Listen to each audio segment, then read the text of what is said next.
설교 목적 진술, 설교 목적을 먼저 말씀드립니다. 그것은 제목과 마찬가지로 우리에게 희망이 있는데 그 희망이 있는 이유는 원인이 제거됨으로 그랬습니다. 이걸 좀 더 풀어 얘기한다고 한다면 우리가 십자가의 복음을 받아들임에 있어서 걸림돌이 있어요.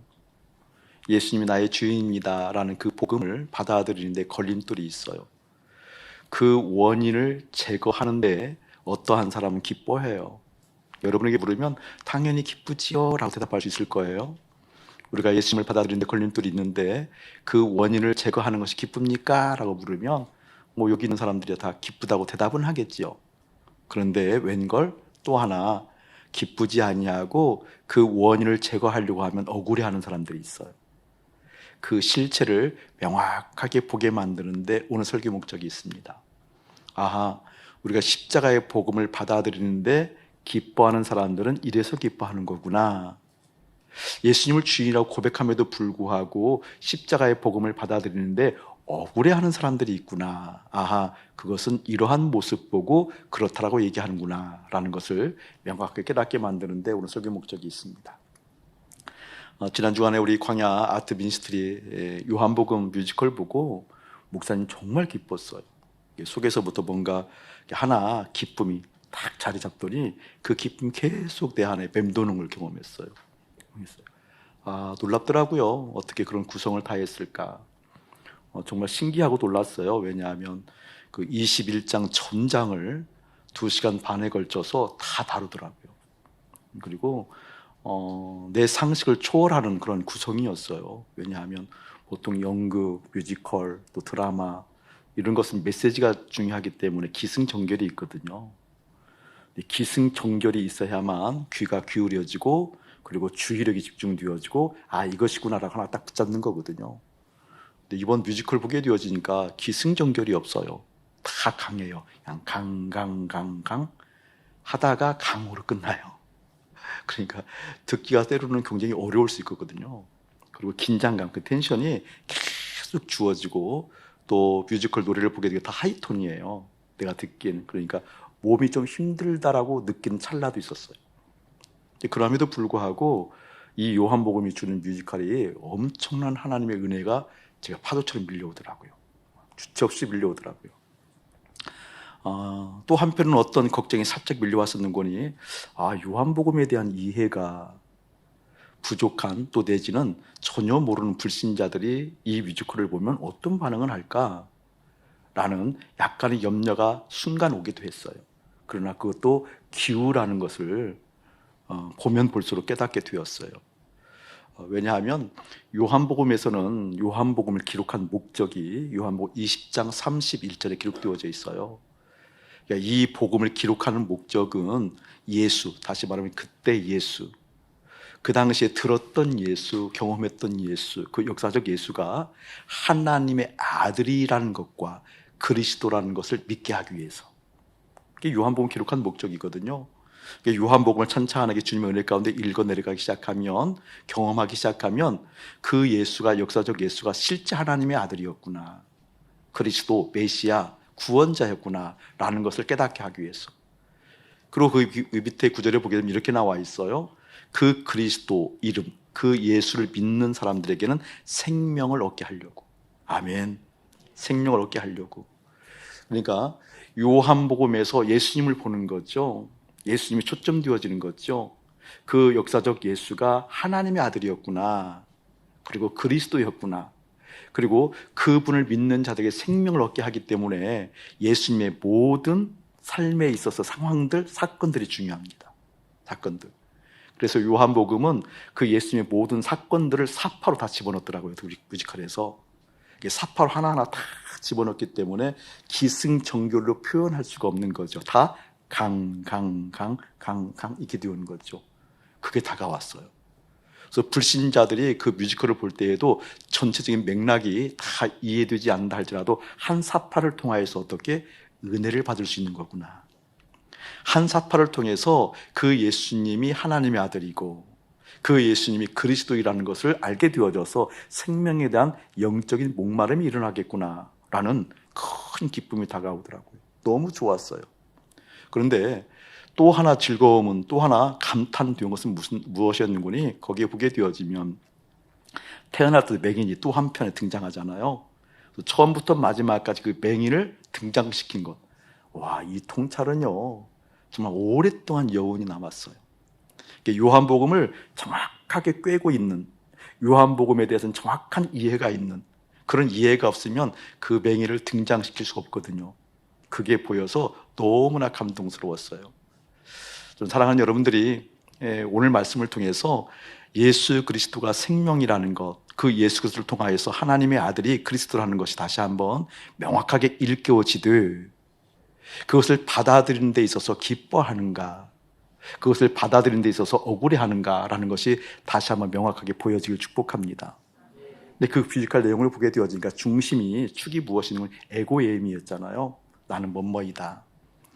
에고에임의 최초의 에고에임이라고 한다면 다른 것이 아니라 우리 출애굽기에 나와 있는 우리 하나님께서 자기의 정체성, 자기를 드러내시잖아요. 내가 이제, 모세가 얘기하는 거예요. 내가 이제 애굽에 들어가서 하나님의 백성들을 인도해낼 때 도대체 너는 누구에게서 왔고 어디서 왔냐고 묻게 되어지면 근데 내가 뭐라고 대답해야 됩니까? 나를 보내신 분이 누구냐라고 묻게 된다고 한다면 내가 뭐라고 대답해야 됩니까? 라는 내용들이 있거든요. 그때 하나님께서 말씀하시잖아요. 본인이 I am who I am. 나는 나다. 나는 스스로 있는 자다라고 얘기하잖아요. 그때 이야기하는 나는 나다라고 했던 그 우리 하나님께서 스스로 자기 계시를 한 그 정체성을 요한복음에서 예수님께서 드러내시는 거거든요. 나는 나다가 나는 뭐뭐이다로 드러내는 거예요. 7가지를 통하여서. 근데 그 7가지 내용을 서술하게 되어지면서 또 요한복음은 정교하게 잘 짜여진 그러한 복음서거든요. 7가지 에고 에이미가 있다고 한다면 7가지 표적을 이렇게 삽입해놨어요. 7가지 에고 에이미를 통하여서 맞아, 우리 하나님은 이러한 분이셔 라고 정체성이 선포됐다고 한다면 그 선포되어진 정체성을 증거하는 표적 7가지 기적을 넣어놨어요.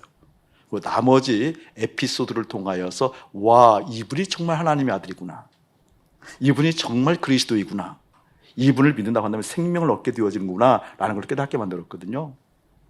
그 에고의 의미를 보게 되어지면 요한복음 6장 보게 되어지면 우리 주님께서 말씀하시잖아요. 나는 생명의 떡이다.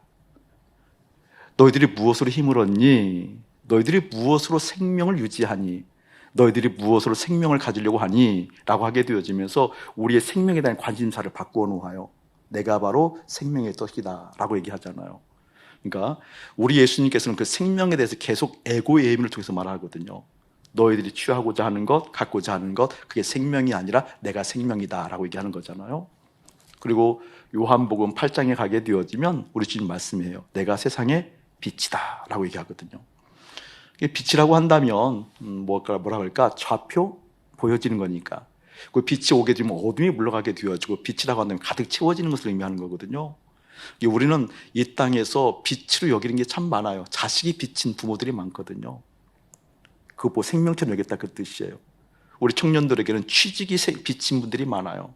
성공 욕구가 빛이신 분들이 많아요. 근데 우리 주님 말씀하거든요. 그런 빛이 생명이 아니란다. 내가 생명의 빛이란다. 나를 바라보렴. 그런 의미거든요. 생명의 빛을 얘기를 해요. 8장에 가게 되어지면. 그런 예수님께서 10장에 가게 되어지면 양의 문과 선한 목자라고 얘기하잖아요. 내가 양의 문이다 라고 얘기하는 거거든요. 하나님의 사람들, 하나님의 백성들.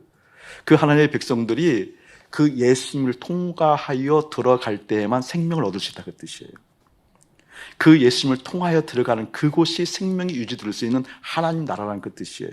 선한 목자라는 것은요, 너희들 인도함 받고 싶지, 너희들 어떠한 길인지 분별하고 싶지, 어디로 가야 성공할까, 어디로 가야 이길까, 어디로 가야 이름이 빛날까, 어디로 가야 함께 선한 것을 이룰 수 있을까, 그 인도자를 찾지, 내가 바로 생명으로 인도하는 선한 목자의 그 뜻이거든요. 지금까지 에고의 의미도 뭐예요? 다 생명에 관한 것들이에요. 11장에 가게 되어지면요, 내가 부활이란다. 너희들 결단코 지금 있는 생명이 아니야. 거듭나야, 다시 태어나야, 부활해야 생명이 깃들 수 있어. 어떻게? 내가 부활이야 라고 부활을 얘기하잖아요. 그래서 내가 부활이요 생명이다 라고 얘기하는 거거든요. 에고의 의미 얘기하는 거잖아요. 14장에 가게 되어지면 그 예수님께서 내가 길이다, 내가 생명을 가는 길이야. 내가 생명으로 가는 길이기 때문에 내가 진리인 거야. 내가 유일해. 그래서 진리야. 그 길로 가게 되어주면 생명을 얻게 되어져 라고 얘기하는 거잖아요. 그래서 내가 길이다, 진리다, 생명이다. 에고의 의미를 얘기해요. 그리고 15장에 포도나무라고 얘기하잖아요. 내가 포도나무다. 그렇기 때문에 모든 생명은 나에게 달라붙어 있어야 돼. 너희들의 의식, 너희들의 꿈, 너희들의 가치, 너희들의 생각, 모든 것이 나에게 달라붙어 있어야 돼. 너희들은 가지가 되어져야 돼. 내가 생명이야. 이렇게 얘기를 하는 거거든요. 할렐루야. 왜 그렇게 얘기하는 거니? 요한복음의 기록 목적이 뭐라고요? 예수님이 하나님의 아들, 예수님이 그리스도 구원자, 그 이름을 믿는 자에게 생명을 얻게 하기 위해서. 그래서 그 생명을 얻는 에고의 의미를 그렇게 7가지를 통해서 말씀했고, 그것을 받침할 수 있는 표적이 7가지가 또 등장을 해요. 무엇이 등장하는 거니? 요한복음 2장에 보게 되어지면 결혼식장에서 포도주가 떨어지잖아요. 그때 포도주가 떨어지게 됐을 때 물이 바뀌어서 포도주로 변화되어지잖아요. 여러분, 결혼은 굉장히 중요해요. 새 출발을 의미해요. 새 출발을 통해서 새 가정, 다시 말하면 새 생명이 태어나는 것이에요. 새 출발이 되어지기 때문에 기쁨과 희락이 있고 뭔가 달라지는 것이 있는 거거든요. 근데 그것은 너희들이 생각한 꿈대로 되지 않는단다. 바뀌어야 된단다. 변화되어져야 된단다. 라는 상징이에요. 물론 포도주 자체가 기쁨이지만 물이 포도주로 되어지는 화학적 변화를 의미하는 것이 아니라 물이 포도주 되는 것처럼 완전한 변화, 생명을 얻어야 된단다. 라는 것을 어떻게 그 표적을 통해서 나타내 보여주는 거거든요. 그리고 요한복음 4장에 가게 되어지면 왕의 신화 사건이 있었잖아요. 이 뮤지컬 보게 되어지니까 에고 에이미 가운데 이 표적을 정확하게 또 적절하게 다 삽입을 시켜서 에고 에이미를 드러내더라고요. 왕의 신화를 통하여서 시 공간이 떨어져 있지만 시 공간을 초월하신 생명 되신 빛 되신 정말 길이 되어져서 힘이 되어서 진리가 되어서 역사가 되어서 부활되어져서 시 공간이 떨어져 있음에도 불구하고 어떻게 새롭게 하시는 생명 되신 주님을 나타내잖아요. 그 4장에 등장해요. 5장에 보게 되어지면 여러분 38년 된 병자를 고치는, 여러분 이 묵은 거 힘들잖아요. 정말 힘들잖아요. 그건 불가능하다는 뜻이거든요. 안 된다, 절망이거든요. 할 수 없다, 마침표 찍은 것이거든요. 근데 그때 표적은 무엇이에요? 안 된다라고 마침표 찍으면 안 돼. 내가 있는 곳에 새 생명의 역사가 있어. 내가 있는 곳에 부활의 역사가 있어. 내가 있는 곳에 새 희망이 있어 라고 하는 그 표적을 보여주시면서 우리 예수님이 그리스도라는 걸 보여주시는 거거든요. 6장에 가게 되어지면요, 오병이어 사건. 그 뮤지컬 생각나죠, 여러분? 그 하나하나 그 장면이 얼마나 절묘하게 잘 구성되어 있는지 저는 너무 재밌더라고요. 그 오병이어를 통해서 보리떡 5개, 물고기 2마리를 통해서 5,000명이 먹고도 남는, 우리들이 생각하는 개념이 있잖아요. 이 정도 준비해야 돼, 이것은 이렇게 해야 돼, 이렇게 가져야 돼, 이렇게 모아야 돼, 이렇게 준비해야 돼.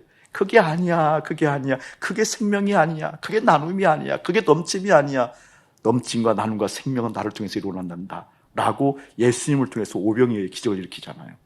뿐만 아니라 어떻게 해요? 물 위로 걸어가시는, 추월하시는, 우리의 생각이 전부가 아닌, 이러한 삶 속에 살아가는 전부가 아닌 그 물 위로 걸어가신 그 표적을 나타내 보여주시잖아요. 그리고 나서 9장에 가게 되어지면 오늘 말씀이 등장해요.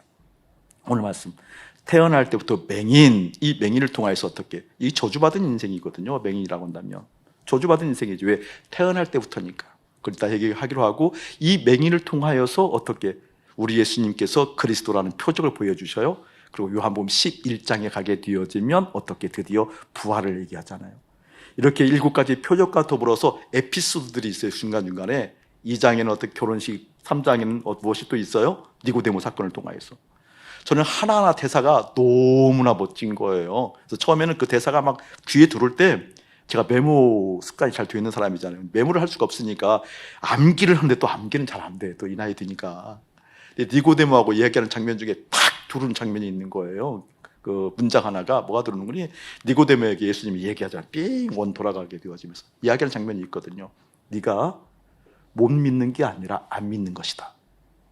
그런 대사가 들어야 되는데 그래서 순간 탁 새긴 거예요. 네가 못 믿는 것이 아니라 안 믿는 것이다. 그게 적용이 되는 거죠. 계속 적용이 되는 거죠. 네가 주님께 충성 못하는 게 아니라 안 하는 거다. 네가 주님 앞에 순결하지 못한 것이 아니라 순결하지 않는 것이다. 대비가 되어지잖아요. 근데 그런 막 문장들을 집어들여서 보게 되어지니까 모든 사파마다 기가 막힌 그런 문장들이 있는 거예요. 그래서 문장들을 외우는 걸 포기해버렸어요. 감당이 안 돼서. 그래서 새 가족들이 와도, 불신자들이 와서 그 한 사파를 통하여서 하나님의 은혜를 받겠다, 이러한 마음이 들었던 거죠. 그렇게 되어지면 12장으로 건너뛰게 되어져서 마리아가 향유를 붓는 그러한 장면들, 그 장면을 통해서 12장 후반부로 넘어가게 되어지면서 이제 최후의 반찬을 하게 되어지고 세족식을 하게 되어지고 세계명 사랑하라 라고 하는 얘기들, 그리고 이제 14장, 15장, 16장 넘어가게 되는 잡히시는 장면들, 고난당하는 장면들, 그 장면들을 통하여서 어떻게 십자가에서 돌아가시고 부활하시고 그 과정 가운데 베드로의 이야기를 삽입하게 되어져서 사랑하느냐 사랑하느냐 사랑하느냐 묻는 이 장면들, 2시간 반 동안 요한복음 21장을 하나도 빠짐없이 그대로 나오더라고요. 너무 놀랬죠. 강강강강 거리니까 힘겨우니까 거기는 많은 음악들이 들어가 있어요. 몇 곡이나 들어가 있냐 물어보니까 100곡. 그 배경음악이 100곡. 실제로 뮤지컬로 표현된 노래는 31곡. 그분이 지금 토부 원행학교 와서 음악 수업을 하고 있는 김정은 선교사님이에요. 김정은 선교사님. 이게 강강강 거리는 게 막 텐션 맞게 긴장감이 높으니까 때로는 그 음악, 전 궁금했어요. 드럼과 기타 이런 것은 어떻게 하는가 궁금했는데 물어보니까 재밌는 장면들이 참 많이 있더라고요. 때로는 그게 좀 전 거슬리기도 했어요. 왜 이렇게 좀 여기는 약하다, 좀 여기는 강하다. 알고 보게 되어지니까 그런 강강강을 어떻게 좀 중성화시키는, 좀 중화시키는 그런 작용도 하더라고요. 또 예수님이 3명인데 우리가 봤던 그 예수님은 예수님 같더라고요, 저는. 예수님 같더라고요. 그 목소리가 중저음에 쭉 깔아서 막 강한 것을 또 오히려 중화시키는, 저는 또 좋았어요. 아주 좋았어요.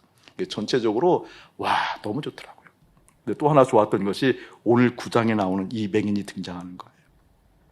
처음부터 마지막까지 이 맹인을 등장시켜서 그 극을 이끌어 가더라고요. 놀라운 통찰이에요. 통찰이에요. 왜냐하면 이 맹인을 통하여서 생명이 어떻게 공급되는지, 생명이 공급되어지는데 방해되는 것이 무엇인지, 이러할 때 예수님의 그 생명이 실제 공급된다라는 핵심적인 내용이기 때문에 그래요. 그것을 한번 보려고 그래요. 자, 1절 한번 읽어볼게요. 목사님이. 예수께서 길을 가실 때에 날 때부터요, 즐거운 옷에 날 때부터 맹인된 사람을 보신지라. 날 때부터 맹인됐다라는 것은 특별한 사연이 있다라는 거죠. 제자들이 물어 이르되 랍비여, 이 사람이 맹인으로 난 것이 누구의 죄로 인함이니까? 자기이니까 그의 부모이니까? 날 때부터 맹인을 봤을 때 그때 제자들이 물었다는 거죠. 부모의 죄 때문에 그렇습니까? 아니면 저 본인 때문에 그렇습니까? 근데 이 물음은요, 즉기 상식적인 물음이에요. 왜냐하면 유대 사회에서 그 종교적인 상식이 있는데 그 종교적인 상식 중에 하나가 무엇인 거니? 날 때부터 이런 하자가 있으면, 이런 어려움이 있게 되어지면 저주받았다라고 생각하는 상식이 있어요. 그러니까 날 때부터 이러한 인생은 저주받았다는 소리를 많이 듣고 사는 거예요. 실제 그것은 하나님으로부터 저주받았다라는 낙인, 라벨링 효과가 있는 거죠. 그런 것이 있는 거예요. 그 상태에서 물었을 때 예수님께 대답하시는데 뭐라고 대답하시는 거니? 이 사람이나 그 부모의 죄로 인한 것이 아니라 그에게서 하나님이 하시는 일을 나타내고자 하심이라. 아멘 했을 때 쉽게 아멘하지 마세요. 이걸 쉽게 아멘하면 잔인한 사람 되어져요. 그 깊은 내용을 보려고 하는 거예요. 깊은 내용을 보는 거예요. 자, 봅시다. 지금 날 때부터 맹인이란, 저를 한번 보세요. 이 모션을 한번 봐야 돼요. 날 때부터 맹인, 이 맹인으로서 결과가 맺어진 거예요. 딱 태어나고 게 맹인이에요. 결과물이지, 결과물. 근데 모든 결과는 항상 원인이 있답니다. 그렇죠? 세상의 이치가 그런 거잖아요. 결과가 일어나기 전에는 항상 원인들이 있어요. 과정들이 있는 거죠. 이러한 원인을 통해서 이러한 과정들이 결합되어져서 결과를 만들어내는 법이잖아요. 실제 그렇거든요. 한번 생각해 보자고요. 태어날 때 맹인, 그러면 그 맹인이라는 결과가 맺었을 때 보통 우리가 그 원인들을 생각한다고 한다면 유전적인 현상도 있거든요. 예를 들면 목사님이 결혼을 굉장히 중요하게 여겨요. 사실은 굉장히 중요하게 여겨요. 그리고 심각하게 여기는 사람이거든요. 왜냐하면 결혼은 그 사람과 그 사람의 1:1 만남이 아니에요. 가정과 가정, 그 정도도 아니에요. 한 가문과 한 가문이 만난다는 것은 무엇을 의미하는 거니? 사연과 사연이 만남이에요. 중요한 의미예요. 결혼은 사연과 사연이 만나는 거라니까요. 여러분 잘 생각하고 있어요. 술을 잘 드시는 그런 집안들은 술을 잘 드시는 후손들이 나온답니다. 우리 애들들 보면 그래요. 급박한 성향을 가진 가문이 있어요. 그럼 급박한 성향들이 이어져요. 성질. 그 성질이 그대로 계대되어지는 거죠. 그리고 위가 안 좋은 가정들은 또 위가 안 좋은 것이 어떻게 되어져요? 계대되어지는 현상이 있어요. 현상이 있어요. 그리고 정신적인 질환이 있는 가문들은 그 정신적인 질환이 또 계대되어진 것들이 있거든요. 그런 것이 있어요. 이게 유전적인 것, 쉽게 있는 거예요. 이게 맹인이 되었다라고 한다는 것은 실제 어떠한 과정, 원인이 있는 거거든요. 원인이 있는 거거든요.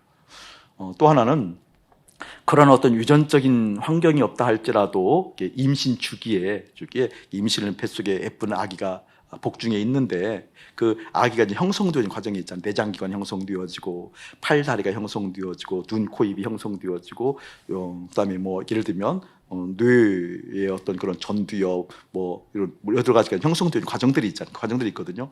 그 주기에 엄마가 심하게 아팠다. 그럼 그 부분이 또 약해요. 약해요. 그 주변에 엄마가 잘못해서 약을 잘못 먹었다 하면 그 주기에 있는 것이 심히 약하거든요.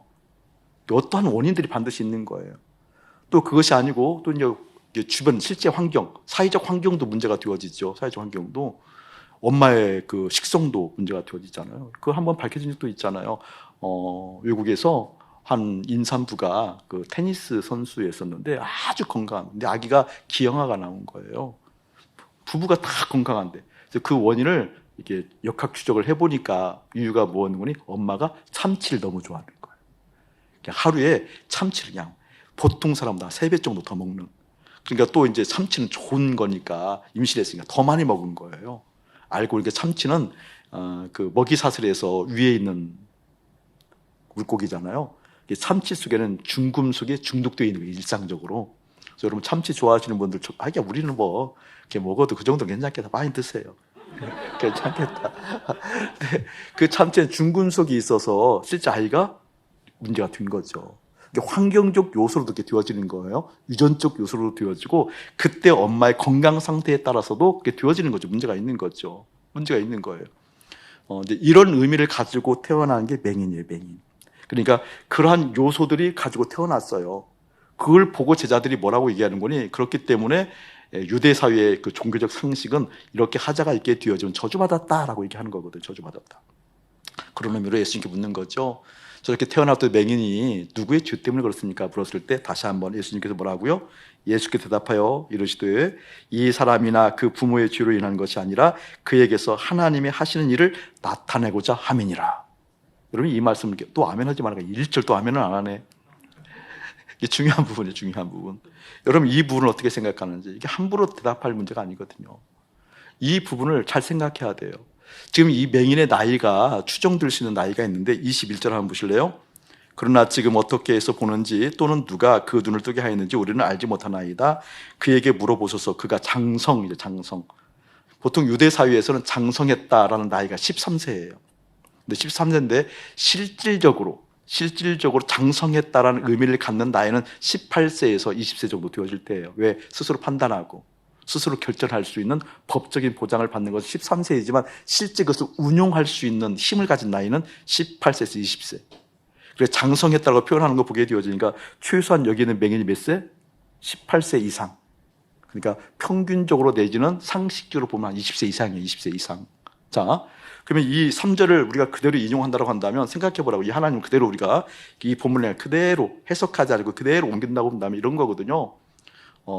맹인의 이름을 모르는데 맹인의 이 태어났던 맹인에게 얘기하는 거죠. 얘야, 너는 앞으로 20년 후에 어떠한 상황 가운데 예수라는 그리스도를 만나게 될 거야. 20년 후란다. 만나게 될 거야. 만나게 되어지면 그때에서 비로소 너를 통해서 내가 하는 일들을 드러나게 될 거거든. 그때 내가 너를 통해서 영광을 받게 되어지고 너는 하나님께 영광을 올리는 사람이 될 거야. 그러니까 20년 동안 어떻게 거린으로서 잘 버텨야 된단다. 이런 하나님인 거잖아요. 이런 하나님 맞아요, 여러분? 아니잖아요. 근데 여기는 그러면 이 뜻은 어떤 뜻이냐고요, 이 뜻은. 어떤 뜻이냐고, 이게. 그것을 알고 나서 아멘해야 돼요.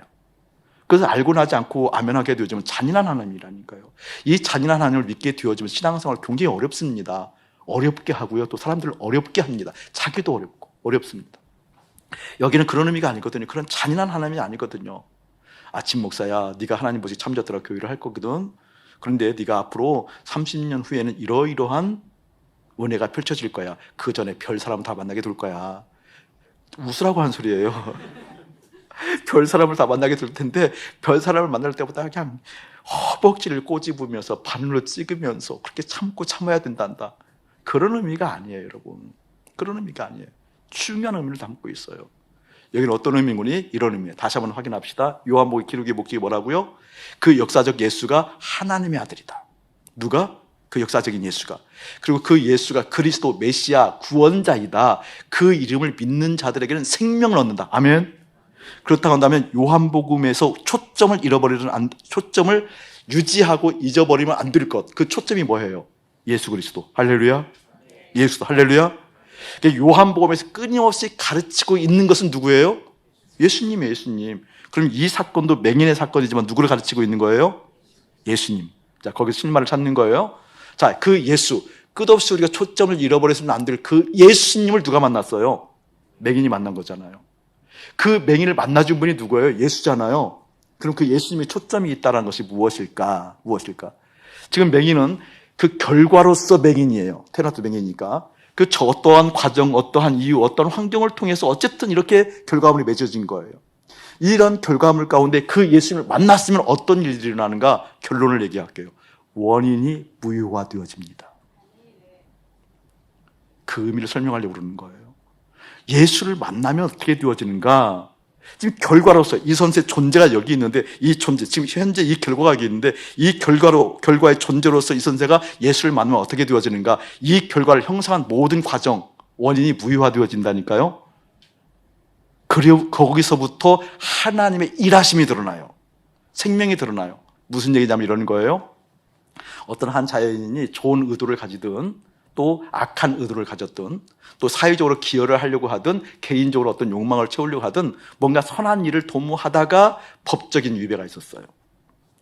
욕망이 결부되어져서 그 법적인 것이 여러 가지 문제가 되었어요. 그래서 재판을 받게 되어져서 법을 어겼으니까 감옥에 갔어요. 그럴 수 있는 거잖아요. 감옥에 갔어요. 근데 그 감옥에 가서 이 생명 되신 예수님을 만났어요. 만나면 어떤 일이 나는가? 그동안에 그렇게 하자가 있었던 법적으로 문제가 있던 그 원인들이 무효가 되어진다 그 말이에요. 이해되세요? 그 원인들이 무효가 되었을 때 그러면 그 감옥에 있는 그 사람은 어떻게 하는가? 그곳에서 하나님의 일을 나타낼 수 있다 그 뜻이에요. 아멘. 그때에서 비로소 그 감옥에서 어떻게 그 감옥에서 하나님의 일을 나타낼 수 있다 그 뜻이라니까요. 감옥이라 싫은가 보다. 그 뜻이 그 뜻. 그간의 모든 과정들이 무효가 일어나고 이제 결론이 나지만 이 결론 쪽에서 어떻게 지금부터 하나님께서 역사에서 하나님의 일을 나타낼 수 있는 새 생명이 공급됐다 그 뜻이에요. 새 생명이 공급되려면 그렇다면 어떻게 돼야 되는 거예요? 원인들이 무효화되어지기 전에는 절대 새 생명의 역사는 드러나지 않는다. 그러면 이 맹인 안에 계신 우리 주님도 맹인인가요? 안 그렇잖아요. 내가 경제적으로 실패했어요. 경제적으로 실패한 내가 예수 만났어요. 그러면 경제적으로 실패한 내 속에도 계신 주님이 경제적으로 실패하신 분인가요? 아니에요. 아니에요. 얼마든지 하나님의 일이 어떠한 것이 나타낼 수 있는 분이라는 것을 믿으시기를 예수의 이름으로 축복합니다. 그 뜻이 그 뜻 지금. 나의 일을 나타낸다는 것이 어떤 뜻이라고요? 바로 맹인이 형성되어진, 맹인이 그 결론적으로 형성되어진 모든 과정들이 무효화가 되어진다라는 것은 이 맹인에게 있어서는 복음이죠. 복음이죠. 그냥 받아들이는 거죠. 내가 이런 저주 가운데 살았는데 모든 사람들이 나를 저주받은 인생이라고, 하나님부터 동떨어진 인생이라고, 저주받은 인생이라고 괄시받으며 손가락질 받으며 아픔 가운데 자란 나이인데 그 원인이 무효화됐다라고 하니까 쌍수 들고 나오는 거죠. 예, 주님! 손 들고 나오는 거죠. 그렇죠, 여러분? 그런데 지금부터 메시지예요. 그런데 그렇게 그 예수님을 만났을 때 쌍수 들고 나오지 아니하고 오히려 그 복음 얘기하게 되어지면 억울한 사람들이 있다라 그 뜻이에요. 그 장면이 오늘 읽지 않았지만 13절에서부터 나오는 이하의 장면들이에요. 유대인들, 바리새인들. 이 바리새인들은 하나님을 믿었어요. 주님을 믿었어요. 메시아를 기다렸어요. 그럼에도 불구하고 이 메시아가 왔을 때 실제 그 메시아를 통해서 그간의 과정들이 무너져야만, 무효화되어져야만, 소멸되어져야만 그때부터 하나님께서 역사하는데 그 과정이 소멸되는 것이 억울한 사람들이 있다니까요. 내용으로 한번 볼까요? 26절 옥사 한번 읽어볼게요. 그들이 이르되 그 사람이 내게 무엇을 하였느냐, 어떻게 내 눈을 뜨게 하였느냐. 이 장면은요, 찬찬히 읽어보면 바리새인 유대인들이 이 태어났던 맹인에게 5번이나 물어요. 어떻게 된 거냐? 누가 눈을 뜨게 했느냐? 정말 눈을 뜨게 했느냐? 5번 물어요. 여러분, 이게 어려운 거 아니거잖아요. 사실은 맹인이 눈 뜬 거 보면 아는 거 아니에요. 그냥 사실이잖아요. 사실 팩트잖아요. 그리고 진실이잖아요. 진실이잖아요. 근데 그것을 계속 물어요. 누가 눈을 뜨게 했느냐? 어떻게 된 일이냐? 라고 그 부모까지 데려다가 묻는 장면들이 있어요. 왜? 믿기 싫다 그러는 거잖아요. 믿기 싫다라는 의미거든요. 근데 그때 그들이 이르되 다시 묻는 거예요. 그 사람이 내게 무엇을 하였느냐? 예수가 내게 무엇을 하였느냐? 어떻게 너의 눈이 뜨게 되었느냐? 묻게 되어질 때 그 맹인이 대답하는 거예요. 27절 대답하되 내가 이미 일렀어도 듣지 아니하고 어찌하여 다시 듣고자 하나이까? 당신들도 그의 제자가 되려 하나이까? 여러분, 뮤지컬 봤을 때 이 장면 나오죠? 그냥 그 절벽 같은 위에 서서 그 바리새인이 막 고개를 흔들면서 얘기하고 밑에서 얘기를 하잖아요. 내가 어떻게 그의 제자냐고. 나는 어떠한 제자라고? 28절 내용이거든요. 발표해놓고 곱하기 1000년의 선. 굉장히 중요한 얘기예요. 그들이 욕하여 이르되 너는 그의 제자, 네모쳐놓고 그의 제자, 그의 제자이나 우리는 모세의 제자, 모세의 제자이니라. 여러분, 이게 키예요, 키. 계속해서 우리가 싸워야 될 내용들이에요. 내용들. 지금 여기 있는 유대인들, 바리새인들은 복음을 받아들이기가 굉장히 어려워. 왠지 아세요, 여러분? 모세의 제자이기 때문에. 어떤 뜻이냐라고 한다면 무슨 뜻이냐, 이런 뜻이에요. 지금 이들은 기득권 세력이에요. 기득권 세력이에요. 그러니까 뭐라 그럴까, 다윗의 자손이라고 선민들은 얘기하죠. 다윗의 자손. 다윗의 자손이라고 선민이라고 얘기하지만 그 중에서 특별히 모세의 제자라고 얘기하는 기득권을 가지고 있는 스카이 출신들. 쉽게 말하면 그냥 알아듣기 쉽게, 우리 스카이 출신 여기 많이 있네. 그럼 그거 높이 잡을까? 하버드 출신들. 하버드 출신들. 그런 것을 가지고 있는 거죠. 경제적으로 기득권을 가지고 있는, 정치적으로 기득권을 가지고 있는, 그리고 뭔가 지적인 어떤 석학의 의미로서 어떤 지적인 세계를 이끌어가는 학파, 가말리엘 학파처럼 어떤 기득권을 가지고 있는 그러한 세력들을 뭐라고 표현하고 있어요? 지금 모세의 제자라고 얘기하고 있는 거잖아요. 근데 이 모세의 제자라고 얘기하는 이 장면, 이 과정 가운데 우리 예수님이 오셔서 예수가 그리스도고 예수가 생명이다라고 얘기했을 때, 그 예수가 생명이다라고 얘기했을 때는 여러분 어떤 뜻이에요, 여러분? 그 예수님이 어떤 예수? 십자가 예수잖아요. 그 다음에 그 예수가 정말 나의 복음으로 받아들이려고 한다면 어떻게 되어져야 돼요, 여러분? 내 모든 과정이 소멸되어야 되잖아요. 그 소멸되는 것이 어떻게? 억울했다, 그 뜻이에요. 억울했다, 그 뜻이에요. 나는 모세의 제자다. 나는 모세의 제자다. 여러분, 무슨 뜻인지 알겠습니까? 예수를 만난다라는 것, 생명을 얻는다라는 것, 예수가 그리스도라는 것을 안다라는 것, 그 주님이 나의 생명이라는 것, 에고에임이 생명이다. 그걸 표적으로 보여주면서 끝없이 함께 그 뮤지컬에서 이 맹인을 등장시켰던 이유가 바로 거기에 있었던 거예요. 생명을 얻는 것은 다른 것이 아니다. 모든 과정이 죽어야 된단다. 모든 과정이 죽지 않고는 안 된단다. 핵심이거든요. 너무 놀라웠어요. 그 대본을 김관윤 목사님이 대본 쓰셨는데, 그 통찰이 참 감격스러워요. 제가 수요일 날 만나기로 했어요. 일부러 만나기로 했어요. 한번 이걸 물어볼 거예요. 이 통찰이 어디서 왔냐 도대체. 그래서 김관윤 목사 한번 와서 수요일 날 다시 한번 요한복음에 대해서 한번 설교를 하려고 그래요. 대단한 통찰이거든요. 처음부터 마지막까지 이 맹인을 등장시키면서 그걸 역사하잖아요. 인도하잖아요. 전 사랑하는 여러분들의 마음 가운데 오늘 이 설교를 듣고 마음에 커다란 도전이 일어나야 돼요. 내 모든 과정이 그 원인이 무효화가 되어지는 것에 대해서 억울해하는 사람인가, 실제 맹인처럼 어떻게 할렐루야 복음이 되어진 건가? 복음이 되어진 건가? 그것이 복음이 되어지지 않고 뭔가 망설이고 있는 상태라고 한다면 실제 오늘 말씀처럼 모세의 제자라는 것을 확인하기를 주의 이름으로 축원합니다. 왜 삶의 현장에서 십자가를 잃어버리지요? 그리고 왜 잊어버리지요?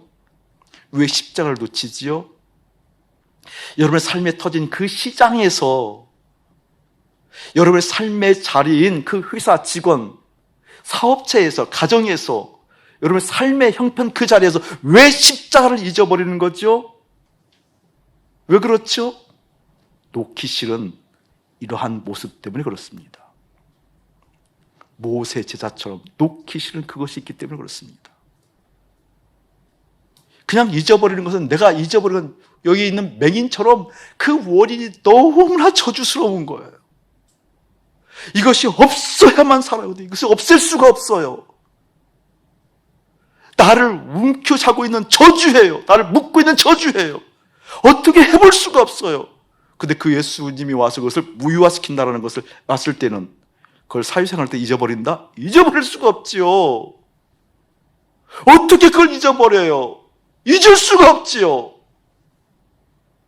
사회생활은 그 삶의 자리가 그 속에서 복음의 역할을 할 수 있는 맹인의 마음이 아니기 때문에 그래요. 그것을 살펴보기를 주의 이름으로 축복합니다. 오늘 하나님께서 저에게 참 감동을 주시는 마음이 있었는데, 깊이 울림이 내 속 카르디안 가운데 깊이 들어온 걸 경험한 적이 있어요. 목사님 주님을 사랑하는 그 마음은 주님께 사신 것 같아요. 그런데 주님을 정말 알아가는 것은 참 더디어요. 참 더디어요. 제가 그걸 인정해요. 이게 주님을 사랑하는 고백만큼 따라가지 못해요. 따라가지 못해요. 그게 늘 아팠던 때도 있었거든요. 제가 언젠가 여러분에게 한 번, 두 번 정도 고백한 적이 있는 건, 정말 아픔을 고백했던, 오래전 일이네 보니까 고백한 적이 있는데, 제가 오랫동안 하나님 앞에서 이렇게 좀 뭐랄까 매달렸던 그 내용이 있는데, 그 내용이 무엇인 거니? 하나님이 나를 사랑하는 건 내가 선명하게 알아요. 나에게 말씀하시고 다독거려 주시고 때로는 책망하시고 때로는 정말 남들이 경험하기 어려운 그러한 어떤 초자연적인 현상도 때로는 저에게 부어주시고, 하나님은 의심해 본 적이 없어요. 하나님이 하나님인 것을 의심해 본 적이 없어요. 하나님이 나를 사랑한다라는 것 의심해 본 적이 없어요. 너무나 선명해요. 근데 너무나 나를 어렵게 하는 것은, 하나님이 나를 사랑하는 걸 알겠는데 내가 하나님을 사랑하는 것을 잘 모르겠다라는 거예요. 하나님이 사랑하는 것만큼 내가 하나님을 사랑할 수 없다는 내 존재를 내가 보는 거예요. 이게 도대체 어떤 현상인가, 이 부조화가 어디서 나왔는가, 이것 때문에 너무나 괴로웠던 시절이 아주 오랜 시간이 있었어요. 여러분 고백한 적 있잖아요. 하나님은 나를 사랑하는데 내가 하나님을 사랑하는 것을 모르겠어요. 모르겠어요. 여러분, 이게 굉장히 심각한 내용이거든요. 그런 내용 중에 일환이에요. 이러한 그런 내용 중에 일환. 그 일환 가운데 하나님께서 저에게 나타내 보여준 것이 있거든요. 제가 목사잖아요. 또 목사고 저는데 성경을 또 가르치는 사람이기도 하고, 그러니까 내 깜냥은 깨달은 게 있거든요. 내 깜냥은 하나님에 대해서 정말 이렇게 정말 가슴 절절하도록 이렇게 받은 감동들이 많이 있거든요. 많이 있어요. 그러니까 그 깨달은 바도 있고 받은 감동들이 많이 있기 때문에 나로부터 출발하면 안 된다라는 개념은 분명해요. 그러니까 그럼에도 불구하고 항상 옳은 것은 눈에 띄거든요. 그 부조화가 있는 거거든요. 옳은 것이 눈에 띄거든요. 옳은 것이 눈에 띄었을 때 그때, 그래, 나로부터 출발하면 안 되지. 그러니까 십자가로 달려가야지. 십자가에서 죽었습니다. 예, 예수님과 함께 죽었습니다. 뭐 이건 잘하죠. 이렇게 나쁘다라고 하는 얘기 아니에요. 좋은 거예요. 잘해요. 그러니까 나는 십자가에서 죽었으니까, 항상 죽었으니까 시원해야 되는데, 시원하기는 한데 정말 내가 주님을 알거든요. 주님 만날 때 그 감동들, 감격들, 그 의미를, 느낌들을 알거든요. 하늘 평안을 알거든요. 그 정도가 미치지 않는다는 걸 알아요. 또 내가 옳아요. 오르면 안 돼. 그럼 오르면 안 되지. 그래, 십자가로 달려가야지. 십자가 달려가 죽어요. 근데 그게 뭔가 부조화라는 걸 내가 깨닫는 거예요. 부조화라는 것을 깨닫는 거예요. 오랫동안 주님께서 말씀하셔요. 그래, 옳더냐? 아니요. 주님 틀렸으니까 내가 십자가로 가는 거죠. 그럼 말씀하셔요. 옳더냐? 아니요. 십자가로 달려간다니까요. 그리고 하나님께서 한동안 침묵하셨어요. 오랫동안 침묵하셨어요. 그리고 통째로 그것이 무엇인지 보여주었어요. 딱 한마디로. 사랑하는 아들아, 예 주님, 너는 단 한 번도 옳은 적이 없단다. 아멘. 그걸 아멘 하면 어떡하자고. 아멘. 맞아요. 아멘. 너는 단 한 번도 옳은 적이 없단다. 아니 하나님, 이 생각, 이 판단, 이 분별이 틀리다니요. 틀린 것 아니거든요. 아들아, 그 옳은 내용이 무엇인지 보아라. 하나님, 이 옳은 내용이 당연히 옳지요. 그것이 어떻게 흘러가는가 보아라 라고 해서 본 게 있다니까요. 뭘 본 줄 아세요? 나의 옳음은 항상 결과 행동이 중요해요. 결과 행동이 중요해요.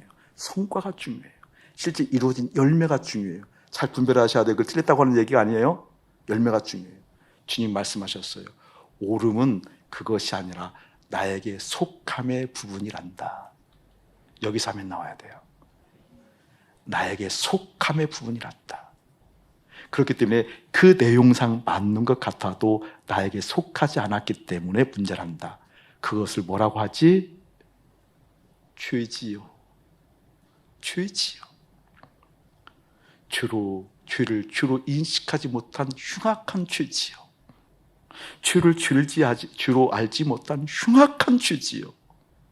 그래서 오름에도 불구하고 나로부터 출발했으니까 십자가로 간다는 표현은 잘못된 거란다.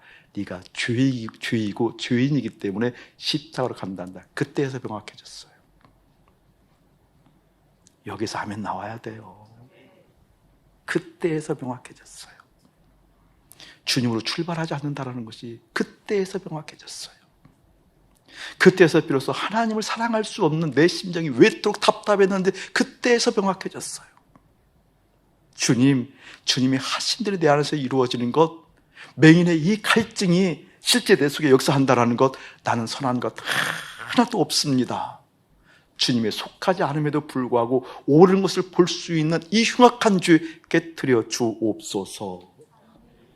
여러분의 기도이기를 주의 이름으로 축복합니다. 나는 처음부터 마지막까지 주님으로 출발하는 인생입니다. 나는 처음부터 마지막까지 주님을 바라보는 인생입니다. 요한복음 뮤지컬처럼 처음부터 마지막까지 우리 예수님이 생명이고 그 생명 되신 예수님이 내 안에 있었을 때 그 생명이 또한 흘러가는 역사가 사랑하는 여러분 한 사람 한 사람에게 임하기를 예수의 이름으로 축원합니다. 요한복음을 여러분 계속 좀 봤으면 좋겠다라는, 특별히 목사님이 요한복음을 굉장히 좋아하는 사람이거든요. 좋아하는 사람이라서 저희 교회에서는 요한복음을 2번 강의를 정식으로 2번이나 강의를 했어요. 다른 건 못했어도 강의를 했었는데 하나님의 마음을 알아들일 때 여러분 꼭 뭘 알아들여야 되는 거니 다른 걸 알아들이는 것이 아니라 내가 있는 지금 이 상황에서 주님을 만난다는 것은 지금 있는 상황을 만들었던 나의 모든 원인들이 무효화되어지는 거구나. 제로가 되어지는 거구나. 그것이 소멸되지 않고는 어떻게 하나님이 나를 통해서 역사할 수 없는 거구나. 그런데 소멸되어지면 두렵잖아요. 이거 어떻게 싸워왔는데, 어떻게 메꿔 왔는데, 그 생각, 그 마음이 예수의 이름으로 십자가에서 함께 소멸되어지기를 주의 이름으로 축복합니다. 아멘. 축복합니다. 목사님은 요한복음을 한 10번 볼 것 같아요. 한 10번 볼 것 같아요. 윤 대표님이 그러더라고요. 목사님 98번 남았습니다. 무슨 얘기냐 했더니 100번 중에서 2번 봤다고 목사님 98번 나왔습니다. 부담이 확 되더라고요. 좋으신 하나님 많이 경험하세요. 그리고 사랑하게 해달라고 기도하세요. 사랑이라는 것은 쫓아가는 거거든요.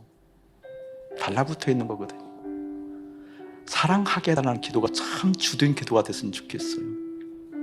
그럼 그때 비로소 내 안에 생명이 들어와요. 이게 생명이었구나. 이게 소망이었구나. 이게 기쁨의 근거였구나. 그 기쁨의 근거가 예수 그리스도로 자리 잡는 역사가 사랑하는 여러분의 심령 가운데 깊이 임하기를 주님의 이름으로 축복합니다. 특별히 오늘 설교를 많이 들어보세요. 공부할 수 있는 요소도 많이 있으니까. 그럼에도 불구하고 메시지가 분명해요. 여러분 들어봐서 특별히 요한복음 하나를 중심 잡으면 복음서가 열리니까 공부하는 측면으로서도 말씀 많이 들어보길 바랍니다. 이제는 우리 주 예수 그리스도의 은혜와 우리 아버지 하나님의 극진하신 사랑하심과 성령 하나님의 감화가는 교통하심이 그간의 우리의 모든 상황들, 형편들, 그 모든 것이 녹아져 내리고 주님께서 하실 수 있는 형편으로 바꾸시는 그 놀라운 은혜 가운데 있기를 원하는 하나님의 백성들에게 이대로부터 영원 무궁토록 함께 할지어다. 아멘.